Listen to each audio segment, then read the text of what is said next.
The police chief of Summerdale has been placed on paid administrative leave after an investigation that is now in the hands of the Attorney General's office. Police Chief Kevin Brock was placed on paid administrative leave last month.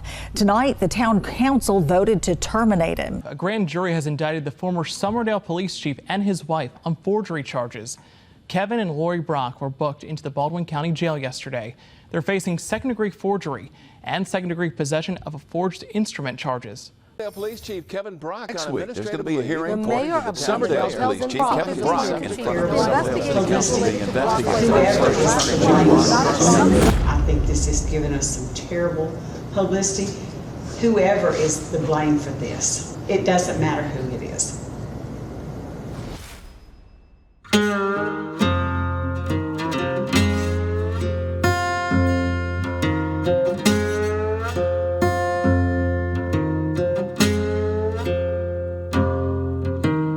Since I retired, I spend most of my time either working in my shop or working in the studio. I like to spend time in the studio. Music's kind of a stress reliever for me.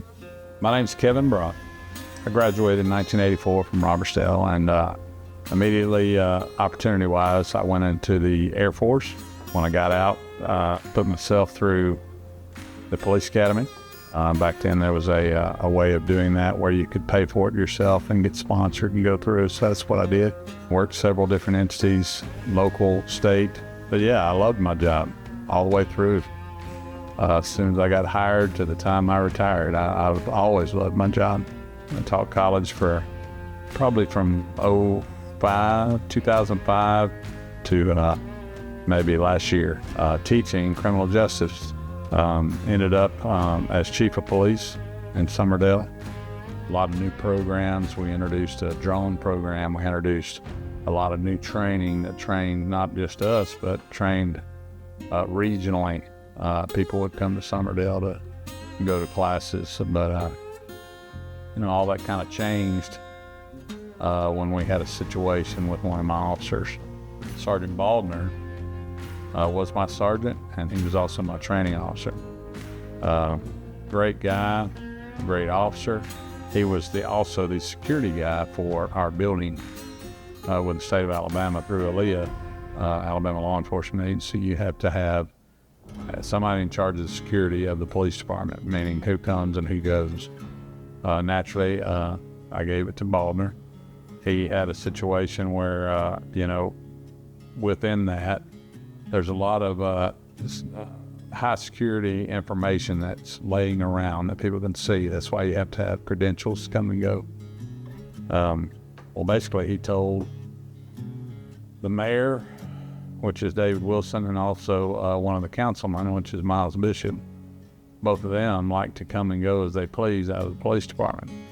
And they were told that if they wanted to continue to do that, they needed to take the security exam and get the security clearance. They really didn't want to do that. And Baldner told them if they can't manage to get it done, then they won't be allowed back in the police department. Well, you can imagine a mayor and a councilman, how they would feel if he told them something like that. So basically, that's when it started with Baldner. Somebody had called in saying that there was a police officer parked in a cornfield next to their house. It was early in the morning, like 5 o'clock in the morning, dark outside. They called the mayor, had his phone number. I called him, he calls me. Naturally, I called Baldner, it's his shift. I said, I need to know who's sitting in the cornfield. Well, it's me. I said, well, what are you doing? He's like, well, I'm checking paperwork, and I'm checking my phone, and I had to take a leak, so his words. That was it. So I called the mayor back and I tell him what's going on, and he's like, okay. He explained that he has broken some policies and that he should be terminated. He wanted me to ask for his resignation and or terminate him. I had words with the mayor, to put it lightly. I did not agree with what he was trying to do. He went ahead and took it upon himself to create a termination hearing for him. The hearing didn't last long. He didn't let the council vote or anything. He just used his mayoral powers and said, I'm terminating it today. because I opposed him in that termination, I was now on that chopping block that Baldner was on. You know, after Baldner, he became more spiteful. He became more controlling. You know, just became more of a hostile working environment, really. He just happened to pass me. I said, "Hey, good morning, Mayor." And he said, "Good morning. I need to talk to you for a minute." And I said, "Okay." He pulls me in his office and says, "Close the door." So I close the door. There's an investigation going on with the Sheriff's Department. It's in reference to forgery and fraud. The Sheriff's Department has it. They referred it to the AG's office. So the Attorney General is going to prosecute you. And it looks bad for the town, so I need you to resign. And I said, "Well, I didn't do anything wrong. There's no criminal element to the story at all. So I'm not going to resign from my job. I need my job. I love my job. I'm not resigning." And he said, "Well, in that case, I'm putting you on administrative leave. Basically, I'm going to send you a letter giving you the time and date for your termination hearing." I'm Lori Brock, and I have been teaching college since it's been 32 years, which is really pretty scary. I teach religion, history, humanities. Over the years, I would have said that my family was a pretty tight-knit family. Not incredibly, you know, like we weren't going on vacations and doing all those things together, but in general, you know, I saw my brother once or twice a week. I talked to my mom, maybe not every day, but several times a week, even if I didn't stop by and see her. And they live right around the corner, so, you know, in general, it was a pretty common occurrence for us to do something, be together, those kind of things. My dad died a few years ago, about 10 years ago, and so it's just the three of us. My brother's 13 and a half years younger than me, so there's a pretty significant age gap. He just got married 2 years ago, remarried, and I was really excited about that. I felt like she was positive for him, that she would bring out some good traits in him, but at any rate, it hasn't really worked out to be so great lately. So, yeah, kind of a mess. Steve fancies himself a cowboy. He owns a horse, would like to be a professional bull rider, but that didn't play out. He used to be with the Sheriff's Department. He was with them for about 10 or 15 years. Kevin helped him get on with the Sheriff's Department after he left Mobile. My grandparents gave my mother 16 acres. So it was basically a rectangle. And right before Kevin and I got married, I approached my mom and dad and said, "Hey, we would like to build.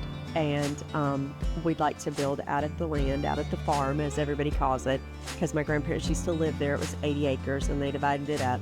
We ended up getting 4 acres that they were going to give us. My mother went and recorded it, and she only recorded 1 acre. The 1 acre was there, and then the front parcel, which ended up being 2, almost 3 acres, was a separate parcel. And her reasoning for that was that if it mortgaged, she didn't want us to mortgage all of it because, God forbid, something should happen. And I mean, it made sense. It never really occurred to me that this would be eventually an issue, but okay, I didn't think much of it. And so they gave us the 1 acre and said they'd give us the other acre. We never got around doing the paperwork, but it just kind of progressed from there. Well, when my dad died, my mother said she was going to go ahead and get that paperwork done and sign it over. And Scott, a family friend, had done the survey, so it was all ready. And so Scott helped us write up the deed so that we could get all that done. Well, there's also another piece of property that kind of butts into ours, and there's 1/3 of an acre, which isn't incredibly large, but it has a picnic table on it, a playground. We've maintained it for probably 20 years.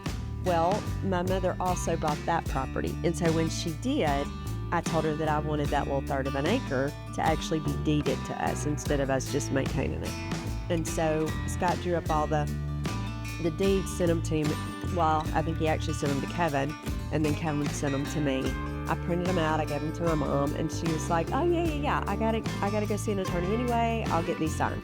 And okay, no big deal. And that's probably been, I don't know, 3 or 4 years ago. I asked my mother for them 2 or 3 times. I gave her the deeds on a couple of occasions. So off we go. So she goes back to the back and gets the deed. I go next door and get Whitney, the neighbor, and say, hey, I need you to come sign this. Well, so Whitney comes over, notarizes it, watches Mama sign it, and we go on. And that was the end of that. And I took the deed home, stuck it in the safe, and moved on. Didn't think anything about it. Well, I never got around to recording it, and didn't think much of it. It really wasn't relevant until we got ready to let Holly put a trailer on the front yard. And at that point, my family went berserk. I don't even know what to say.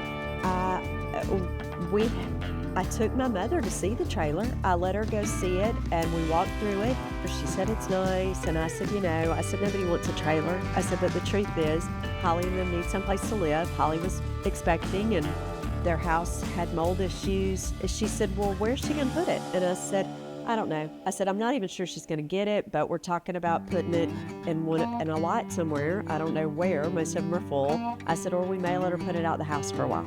And she never said a word. We go on, we have pizza that night, we do our thing, and we move on. Well, then a few days later, the trailer shows up.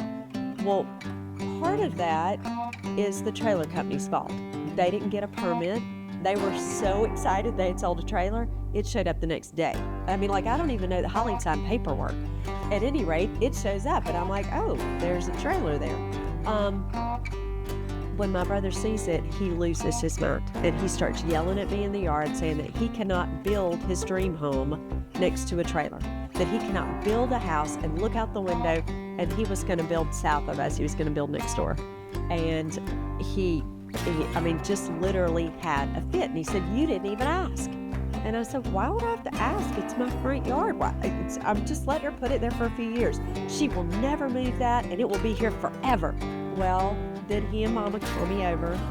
I go over, and they yell and throw a fit and complain, and they tell me that they want a lease for the front property, which is where Holly's trailer was. They want me to get a lease from her saying that she will only stay not more than 5 years, preferably 3.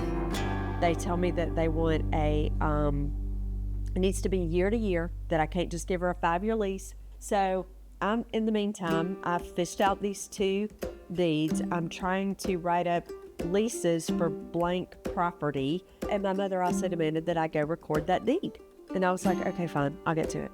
Finally, by the end of the week, I snatch up some papers, I run in the courthouse, and I give it to the lady. Well, when I go in, Scott the surveyor, he had told me that I had to have a drawing of the property and to make sure that I took that with me. So I'd fished that out, I had the document, take it in there, and when I give it to the lady, she says something about how much was it worth, and I was like, I don't know, it was a gift. And she said, oh, well, let me look that up. And so she's busy looking, and I'm trying to show her this piece of paper that has the drawing of the property. And she's like, no, I got it, it's right here. And I'm like, okay. So I go on, and she gives me the valuation sheet, and she tells me it's worth like $160-something thousand. And so she highlights what I'm supposed to fill out, and I do, and give it to her, and she gets ready to record it, and she said, who drew up these documents? And I said, oh, well, immediately I'm thinking I didn't use an attorney, so is this a problem? And she said, oh, no. She said, you can do your own legal work. She said, I just need to know. And I said, Scott drew it up. Kevin got a friend to look at it. He's an attorney.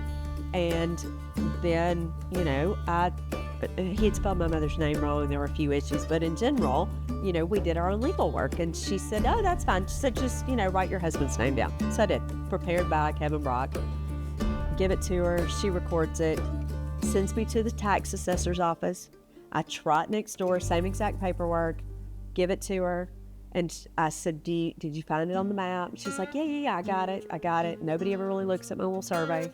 So I give that to them. Then I get in the car and go directly to the permit office so I can get Holly's electrical permit. They had to have proof that the land was in our name. And so I give it to a lady named Tammy.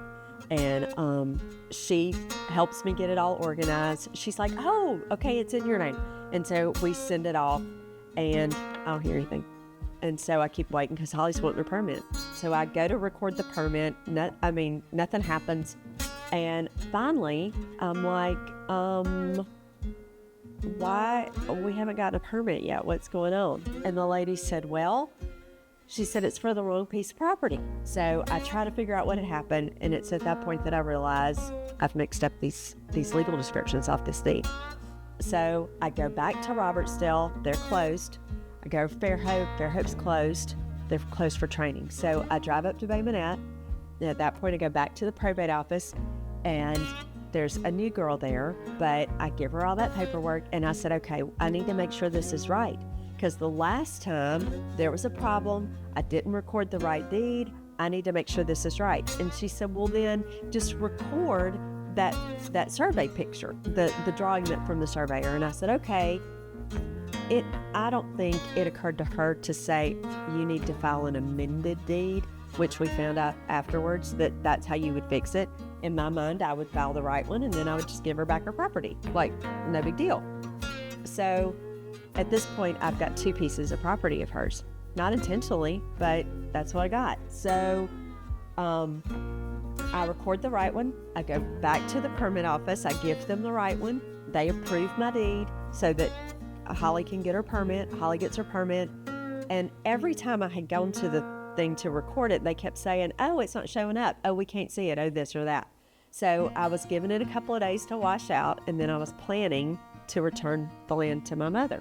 Well, in the meantime, actually the very day when I had the second deed recorded, my brother finds it, calls my mother and tells him that there's been a crime committed and that they need to do something. And so they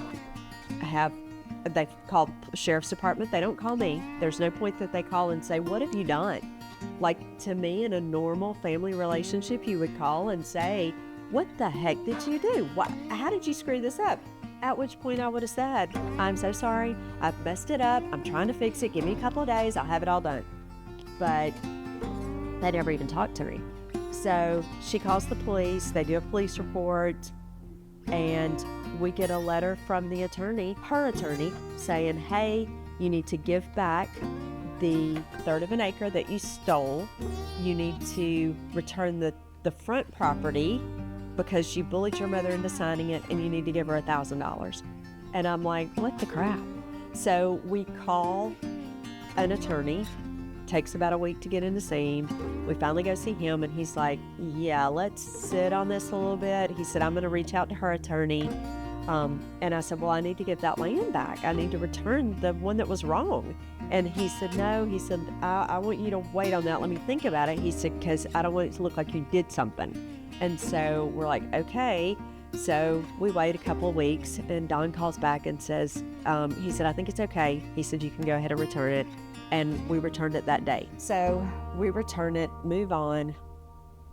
And then it just kind of spirals from there. At that point, I get a phone call saying that my mother has filed an elder abuse claim, saying that I bullied her, that she is terrified of me. And we were, the day before we were supposed to go to court to have the hearing on the elder abuse case, my mother rescinded it. And that moved on. Then she trespassed us from some land. We couldn't get our property back. And so then at that point, it's just kind of snowballed. And so now nobody talks to anybody else. And there's this strangeness that's over the little community there. And it's just a mess. It was a clerical error. There's any number of things you could say. But the truth is, they just wanted to use it to be able to get that trailer moved. That was all it was about. And it's just ugliness, And he said he's going to hold a termination hearing with him and the other council members. I sent him, because I wanted to be on record, I sent him a text to him and the council members asking the mayor to recuse himself from this story because of the familial attached to it. You know, he's family, technically. His daughter married Lori's brother, which makes her my sister-in-law and makes him Steve's father-in-law. So I asked him to recuse himself because of that conflict, that I thought it was an ethical violation. He said he wasn't going to do that he was going to run the termination hearing, and that's when we, at that point, got an attorney and had an attorney present for it and all that. You know, the fact that Steve is married to the mayor's daughter, and the mayor is Kevin's boss, and the mayor refused to recuse himself when he goes to have Kevin's employment hearing about all this. Okay, that's a little strange. And we said on the news over and over and over that, you know, your son-in-law told you, your son-in-law, and they never reported any of that. And you can argue that, well, they don't want to be combative or they don't want to do hearsay. There's no hearsay about, is this a family squabble involving the mayor's son-in-law? Well, yeah, but the truth is the news only reports what they want to report, because next week they may need the mayor of Somerdale to give them, you know, info, and they're not gonna risk that. So I've been very surprised and disappointed about what I started to realize we learn about in the news. A lot of it is one-sided. You can start reading the report, how long the report is, how detailed the report is. They leave a lot of facts out, and they have a lot of facts wrong in it. So I think there's an element of how can we drag Kevin into this story? How can we drag Chief Brock into this story? But during my termination hearing, the town attorney made the statement, we know you made the deeds because we have the computer they were made on. There was deeds on there. Of course there was. You know, basically they were accusing me of creating the documents, which in and of itself is not a crime, you know, nor is having the documents on my work computer, because they weren't on my computer. They found them in my email. So basically I have one of my good friends is an engineer. He did the surveying, he created the documents, and he emailed them to me to proofread. So that's why they're on the computer. The investigator didn't really do a great job of investigating. It wasn't, he obviously wasn't interested. We started doing some research, and it's called confirmation bias. And what that means is I already had an idea of what happened. I just find facts to confirm what I already know. Well, he and my brother are friends, so of course he already had an idea.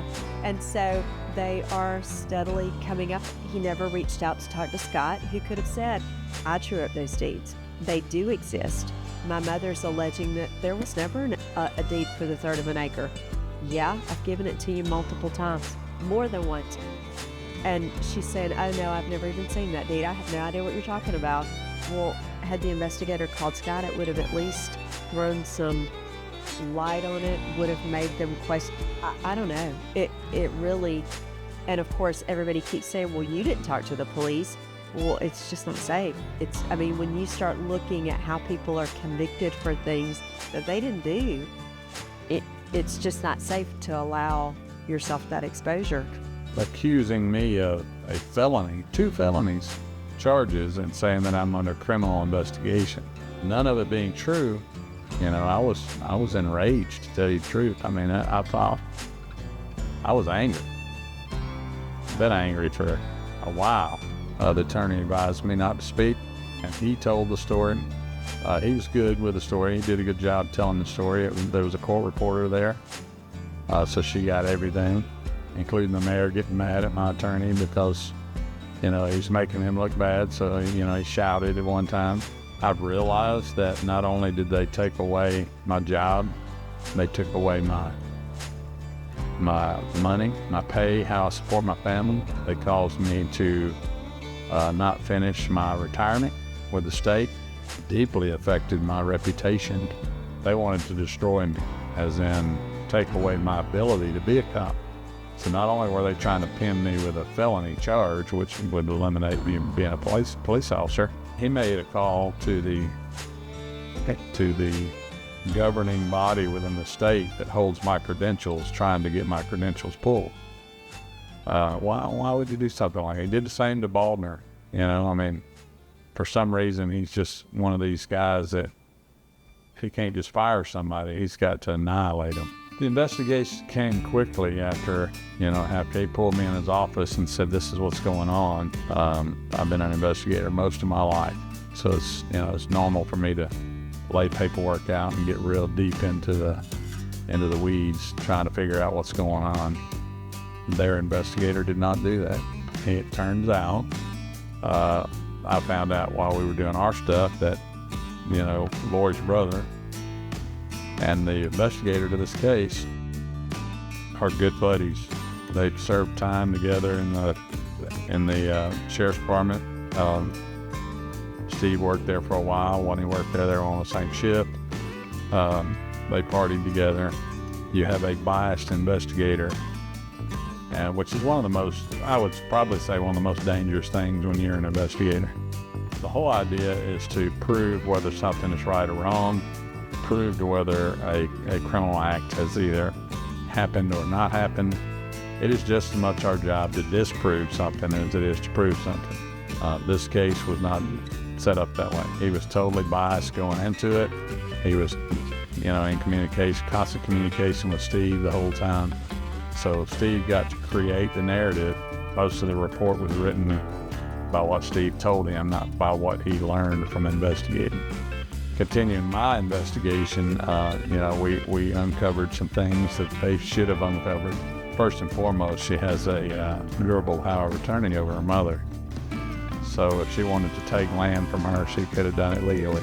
You got a probate office that is overworked and understaffed.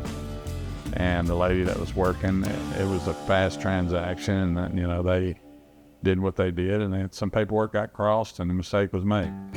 It was called immediately by the permit office, who has a log that is accessible. It just happened to be in Discovery. When I got their Discovery, I went through all of it. That log's in there. It shows that Lori went to the permit office.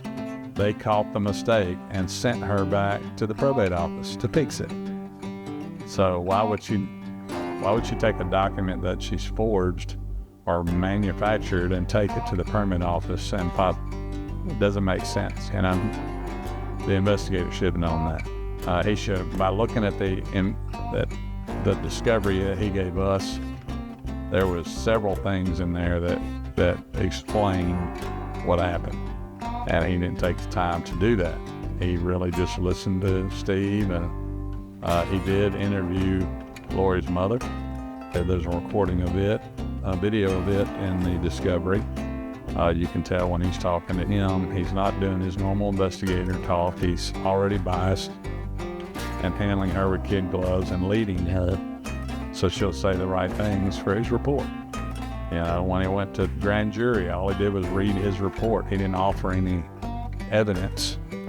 He just read his report, which made, in his report, if anyone was to read it, he writes the report to lead the reader towards guilt. I mean, it's obvious when you read it. So once this report was given to the grand jury, 18 people, all they had to go on was what he had in his report. So they erred on the side of, there might be probable cause to send this to trial. So an indictment come down, 2 indictments for me and Lori. And for the layman, that means it's just like a warrant for our arrest. So the sheriff's department shows up, 7 o'clock, 6 o'clock, whatever it was, and they start calling me, wanting to know where we are. And I'm like, we're not home. And of course, I don't know how this works, so I'm kind of freaking out. And Kevin said, tell them we're going to go turn ourselves in, which was the conversation with the prosecutor in the first place. Our attorney had talked to her that if we were indicted, we would turn ourselves in. Well, she didn't contact Don to say they need to go. So, okay. Well, so the sheriff's department shows up, and we were over across the street. Our cars were all there, but we weren't home. So we ended up going up there. And it was awful. I mean, literally, they put us in orange suits. We are strip searched. We are fingerprinted, handcuffed. I mean, it was ridiculous, but it was humiliating. It was awful. It was violating and disgusting. And and your pictures on the news, it was awful. But we end up going to see the attorney the next day. And when I pull into the attorney's parking lot, I get a phone call from our president at Coastal, and he says, hey, I'm going to have to put you on administrative leave. So then I get a phone call from the director at Snead, and he's not going to be able to give me adjunct classes anymore. So not only are we spending thousands and thousands of dollars on attorney fees, I'm steadily losing employment. And Kevin's already lost his job the year before. And so it invaded every corner of our lives. Like, there's no portion of it that it hasn't affected. It was very unnerving for it to be so easy for everybody to accuse and for everything to happen the way it's happening. I think there's some other elements at play. I think there's some people that are in powerful positions that might not care for me. I might have stepped on their toes in the past or something. But that's what it seems like to me. I don't know that for a fact, so I haven't been real vocal about that. But I had nothing to do with this. Lori just made a mistake. There was no crime there either. But she knows how that happened. I have no idea how I got involved. Other than being her husband, I don't know what the point is behind that. I mean, I do think that her brother is very evil. My family is willing to believe that I would steal, and two, that I wanted so desperately to get control of a piece of property that's about 2 classrooms in size that I am going to just throw away my whole life to. It doesn't even make any sense. It's the most absurd thing I've ever heard in my life. I find it hard to believe that her sibling and her mother would send her to prison. I mean, because technically, you play with fire like this, accuse somebody of something that they didn't do, and then let it get this far. I mean, we're going to trial in September. You're talking about a trial in front of a judge and jury, which, worst case scenario, they could say, hey, we believe this investigator, and we believe this and we believe that, and then both of us get convicted. I am fearful that other people are sitting in jail right now that are innocent. And you start to research our legal system, and you figure out that over 80% of the people never go to trial. They plead. Well, but did they run out of money? Were they really guilty, or did they just give up trying to pay an attorney? And an attorney will be provided for you. That's only if you don't have a dime. If you have money or even equity in your house, you would have to sell your house before they would give you a free attorney. Well, that doesn't. People aren't willing to do that, so they end up pleading just to make it go away. And there are days that we just wanted it to stop. Like, I don't care. Now, and it's usually on different days. On the day that I'm having a meltdown going, okay, I will admit to, first-degree murder if they will just leave me alone. Kevin's going, we are not doing that. And on the days where he wants to just throw in the towel. So it's worked out better, because realistically, on any given day, and it's exhausting. It's exhausting. You don't sleep, you don't eat, you get up every day knowing that this is hanging over you, or you didn't do anything. It was a simple mistake that should have been handled inside the family, and because they didn't want a trailer there, they just decided to destroy everything. Lori, I'm proud of her, she just got her doctorate, so she plans on teaching for a long time. The sad part about it is this is something that could easily take her job from her. If we were convicted, or she was convicted for any reason, she couldn't keep her job. I will probably continue doing what I do, which is, just making money, side hustles, I can do that pretty easily. It will, at some point, affect us monetarily.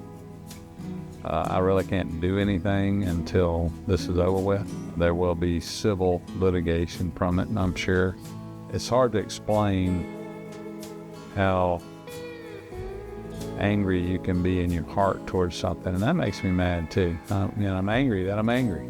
I was diagnosed with Parkinson's back in 2017. I've managed that pretty well. But this particular situation, stress causes the disease to progress faster. So I have had some issues caused from the stress. again adds anger. You know, I'm mad because now you've taken something else from me, you know, over what? What is this all about? And I don't understand what's being gained by her mother, by her brother. That her brother, you know, has manipulated her mother enough to where he's gotten money from her now. So he was supposed to get some land out here, but he ended up getting $150,000 or a little more than that. Monetarily, we was hit pretty hard. I mean, we had a pretty good nest egg, but we've spent most of it on attorneys. I don't think people realize, you know, how much attorneys cost. By the time the trial's over, we will have spent $75,000. So there's been talk of selling our farm. It's a big house for 2 people, so we'll just have to see where it goes from here. But now we're waiting on that day, you know, that we get to have our say. And I think it'll come out positive and, you know, try to get some semblance of life back.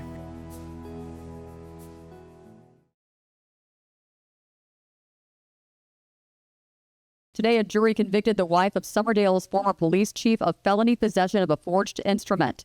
Lori Brock and her husband, Kevin, were indicted this year, accused of property fraud related to false deeds. Kevin was fired in 2023 amid the investigation.